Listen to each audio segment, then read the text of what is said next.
You guys are live if you want to start. All right, we're just waiting on Crystal, but we can go ahead. So we'll go ahead and start the November This 9th. conference will now be recorded. Okay, now we'll start. And we'll go ahead and call to order the meeting, the November 9th meeting of the Finance Committee. And we'll start at exactly 7 p.m. All right, so this by far is going to be our shortest meeting yet. We have one agenda item. My goal is no more than 15 minutes, so everybody has time to get to their appropriate football game watching coaches. No delay. We're probably still expecting Crystal, but Melanie will not be joining us tonight. So our one item for discussion tonight is we want to do a little bit of a redo for the two articles that we voted on a week and a half ago or so, 2 weeks ago, on the capital stabilization and the general stabilization numbers. So everybody should have seen the memo that Brian sent out earlier today that I forwarded to you. And Brian, do you want to just give a quick little synopsis? Certainly, for obviously our audience that wouldn't have gotten the memo, the town has incurred 4 types of debt: under levy debt, over levy debt, debt incurred by an agency fund like the water department, and debt obligations under our OPEB liability. For our purposes this evening, we're only going to talk about the under levy debt. And we might touch on the over levy debt, which includes things such as the school and the community center as our 2 biggest items in over levy debt. So one of the questions that was raised by our chairman was, how much do we have in capital stabilization? And what is the formula, or essentially, how can you justify, Brian, this contribution that you were proposing of splitting the remaining free cash number between the capital stabilization and the general stabilization? And it was an excellent exercise. And with Dave's assistance, I was able to put together the history and also understand what we had been doing. We currently have, in compliance with previous policy, 5 years of principal and interest debt service reserved in the capital stabilization fund. And that includes, by the way, if you recall at the last town meeting, that we loaned the fire department $700,000 to buy the ladder truck, which will be returned over a period of time. Of course, also please remember that in right after the first of the fiscal year coming up, we will roll the bond anticipation note and the school roof borrowing into a new town bond, which will increase our capital stabilization debt or obligation. So, but I still think, considering the amount of money that will come off that debt number, money that will go on, we're still in fine shape. So consequently, no deposit to the capital stabilization account is necessary in this environment. That means all of the money that we have reserved for, in the free cash that we won't commit at this town meeting will go into general stabilization, if the committee agrees. Good. So I think any questions on that general synopsis? The other part that we, oh, go ahead. Yeah, I think the synopsis is correct. We had an opportunity to review it. And I want to be clear when we talk about the amount of funding in there, that includes the fire department money coming back into the fund, right? No, I netted that out. Okay. But it is coming back, right? Yes. Okay. But here's the reason why I netted it out, Dave. It's 700 grand. And when we projected out the payback schedule, we did not anticipate any downturn in ambulance revenue. Now, when the COVID pandemic started to occur, we lost revenue. The ambulance didn't run as frequently. People didn't go to the hospital as frequently.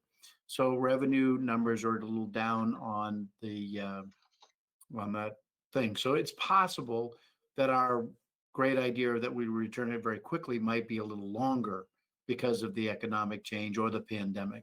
So I felt the best thing to do would be net it out, so it wasn't in our thinking. Yeah, but netting it out is still kind of having it in the background. Sure. It's a conservative approach. Well, my feeling would be that theoretically, we pay off the notes as we go forward. We will be down about $100,000 in debt service from the old notes that are maturing, but we will go back up about $200,000 to $250,000 for the borrowing that we're anticipating in July.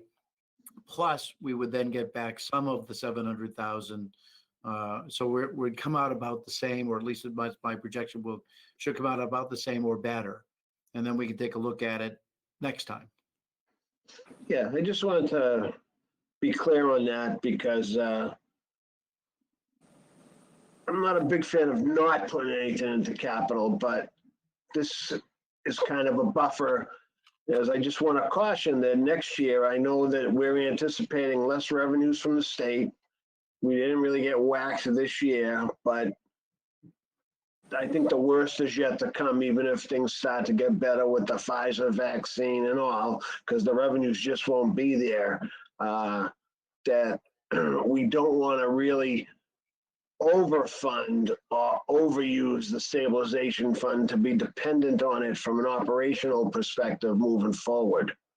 Well, you have to remember there's two things. You can only spend the money once. And if we go into stabilization too heavy and we get dependent on it like a drug, it runs out. We'd have a problem at some point in the future. So should we find it necessary to go into stabilization because of the decrease in revenue, we have to be darn sure that we do it carefully, because if we become dependent on it, it will not be there forever. We'll deplete it too quickly. And remember, it took, how many years to get to 2.4 million in stabilization? And you really can't just wipe it out in a year. Right. All right. Any other comments or questions? Good. Okay. All right. So, Brian, I just looked up from my notes. It looked like the two articles that we voted on were actually 16 and 17. Okay. So, Well, let's call them by name rather than by article number. Because okay. it could So, change if I throw another article in. right. And you're reshuffling the numbers as you speak. So we'll call it a contribution to general, to remove the capital stabilization article entirely. And then to move the general stabilization deposit to $1,660,904. Okay. So we can just make it in one motion. Yes. Okay. And I know I heard Dan make that motion. Did you? I thought I heard the rumblings too. Now he's going to panic and pull up his memo. All right. I will entertain a motion at this time. I'll make a motion to remove the contribution to the capital stabilization fund and fund the general stabilization fund with 1,660,000. Brian, help me with the rest. 904. Second the motion. Okay. Who was that second? Kevin. Kevin. Okay. All right. So we have a motion and a second. Any additional conversation? Okay. Seeing none. All those in favor say aye. Aye. Okay. Opposed? I don't think there were any opposed. All right. Motion passes. MSVU. Okay, perfect.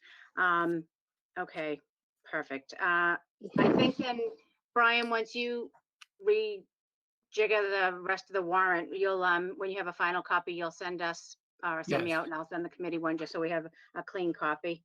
And you're reviewing the comments, the recommendations from the finance committee?